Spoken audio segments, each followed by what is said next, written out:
¿Qué tal, amigos? Este es el podcast de Abogados 2.0, en el cual vamos a hablar en este día de qué es la Suprema Corte de Justicia de la Nación en México y cuáles son las atribuciones que tiene este órgano jurisdiccional.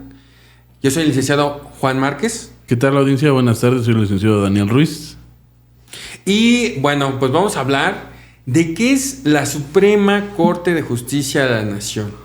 Y por qué obviamente el presidente AMLO los está atacando mucho últimamente. Y bueno, a través de todos sus sexenios ha tratado de quitarle poder a este órgano y sobre todo al Poder Judicial de la Federación, porque es un órgano que tiene mucha injerencia en muchas situaciones legales en México.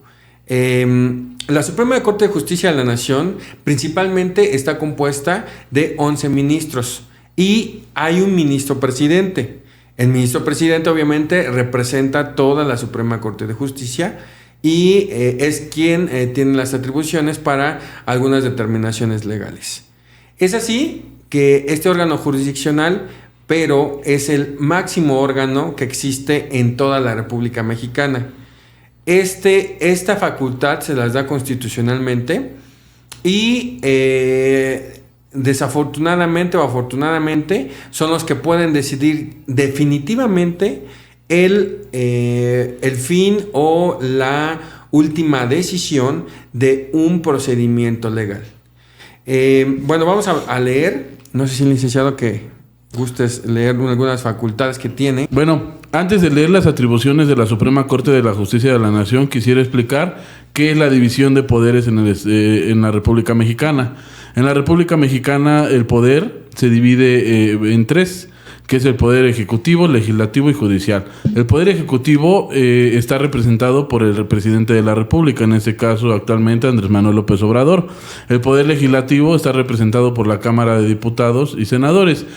Ellos tienen dentro de sus funciones pues crear las leyes, que eso adentraremos más en otro podcast. En este solamente es definir cuál es la división de poderes. Y el Poder Judicial, el cual está representado por la Suprema Corte de Justicia de la Nación y a su vez por un magistrado presidente. Entonces, teniendo en cuenta eso, es una división horizontal de tres poderes. Dentro de esos poderes y dentro del Poder Judicial existe una división a nivel estratos, en el cual está el Poder Judicial de todos los estados. ¿Qué quiere decir esto? Todos los estados tienen un Poder Judicial. Hay una división también de poderes, pero a nivel estatal. ¿Qué quiere decir? Por ejemplo, en el Estado de México existe la división de Poder Ejecutivo, Legislativo y Judicial. En este caso, el judicial es el Poder Judicial del Estado de México. Pero en sí, a un nivel federal, la Suprema Corte de Justicia de la Nación es el siguiente nivel al Poder Judicial del Estado de México. ¿Qué quiere decir esto? Lo que nos comentaba el licenciado Juan. En alguna sentencia donde salga favorable o desfavorable o condenatoria, se puede meter, debido al principio de definitividad, algún recurso. Puede ser alguna apelación, poniendo un ejemplo.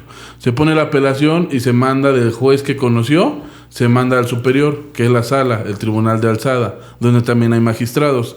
Ellos confirman la sentencia inicial y agotamos el principio de definitividad y por consiguiente podemos ir a solicitar la revisión o más bien el amparo de la justicia federal a la Suprema Corte de Justicia de la Nación.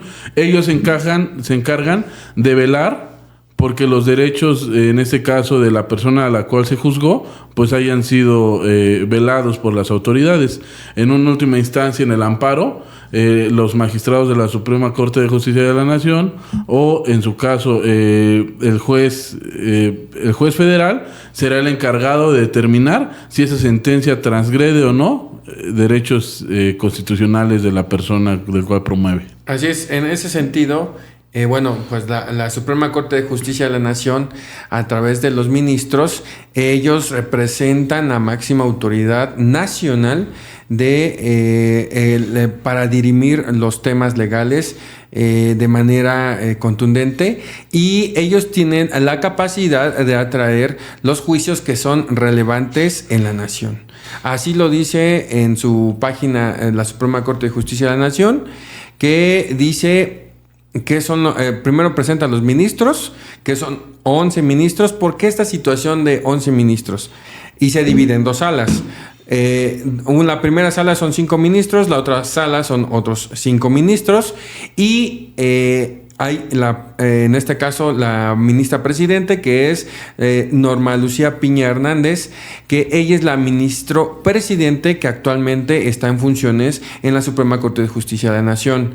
¿Por qué 11? Porque cuando votan una propuesta para definir alguna resolución que ellos pongan ya referente a un asunto, ellos tienen que votar. Y esta votación, pues obviamente debe ser impar para que este tema pueda quedar o con un sí o con un no en el proyecto de sentencia. Hay ministros que, por ejemplo, hay controversias o resoluciones que todos tienen el mismo proyecto. ¿Por qué? Porque todos tienen el mismo criterio referente a resolver esa controversia. Es decir, fulanito sí tiene razón por esto y por esto y por esto. Y los 11 tienen ese criterio.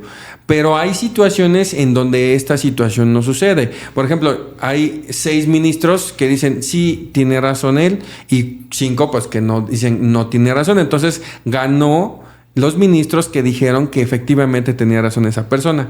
Es por eso que tiene que ser impar este número cuando son los ministros votantes. En ese orden de ideas, vamos a leer lo que dice que es la Suprema Corte de Justicia de la Nación. Dice: la Suprema Corte de Justicia de la Nación es el máximo tribunal constitucional del país y cabeza del Poder Judicial de la Federación.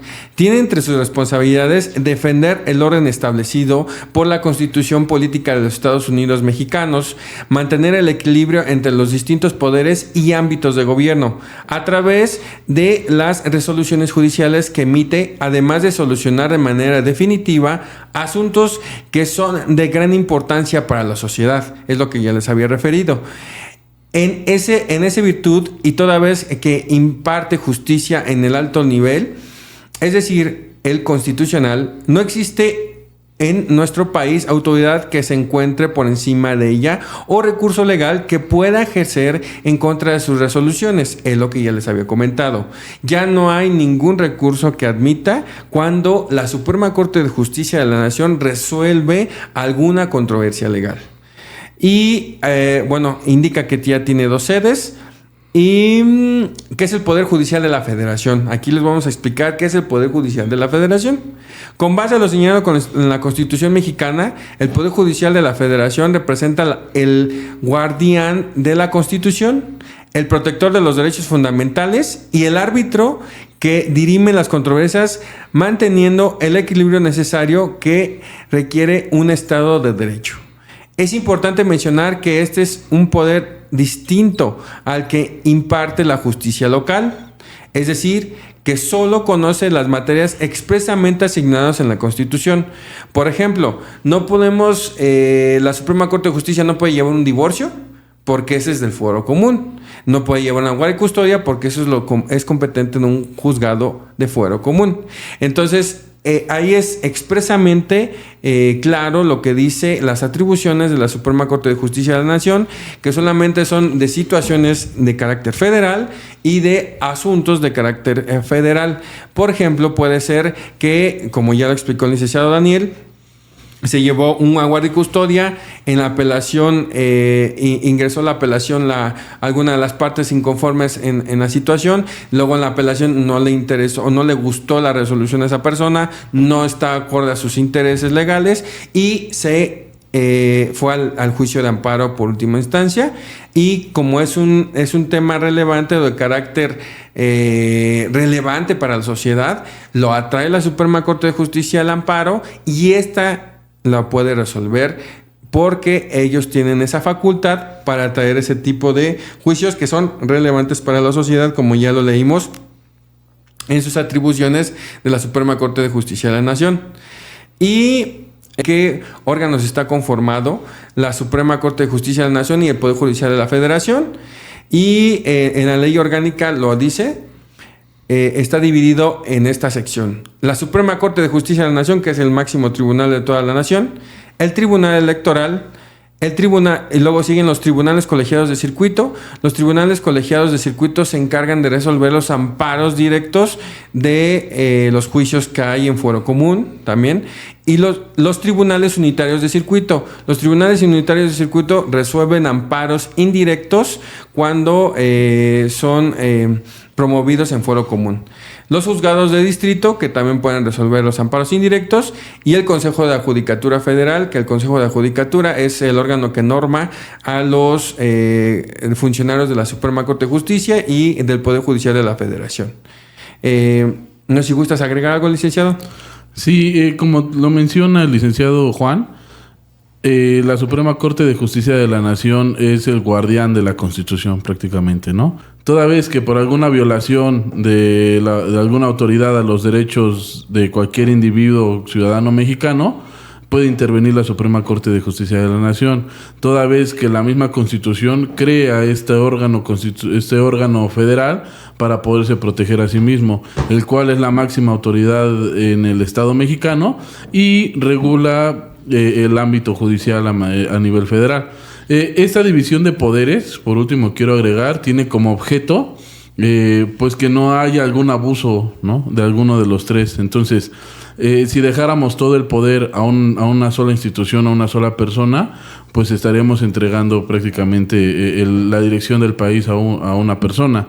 Entonces, esta división de poderes tiene como objeto que haya un equilibrio entre los tres ámbitos administrativos, judicial y en ese caso legislativo, para poder llegar hacia un equilibrio y no haya un abuso de alguno de estos tres poderes. Sí, porque si no sería obviamente casi que una monarquía absolutoria, el que se le entregue los tres poderes a una sola persona, y pues esta persona o este poder solamente recaído sobre una persona es muy peligroso, y hemos visto en la historia que esta situación no es bueno, que todo el poder sea entregado a una sola persona de la dirección de un país, porque pueden hacer y deshacer, pero pues a su conveniencia, ¿no? Y hay muchas veces que no es conveniente lo que ellos decidan, y es por eso que se hace la división de poderes. Y yo he visto que el presidente López Obrador los ha atacado mucho con el objeto de debilitar el poder que tiene el Poder Judicial de la Federación.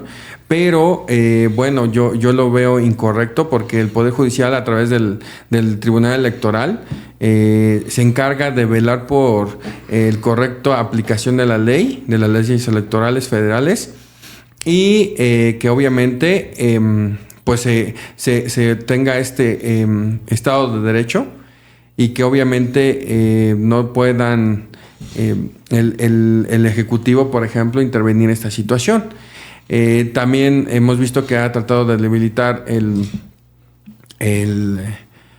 Instituto Nacional Electoral a través de sus encomiendas, pero desafortunadamente para el presidente pues son órganos ya autónomos que no pueden y no deben de ser tocados, porque se crearon para evitar precisamente ya el poder en un solo partido político o una sola persona.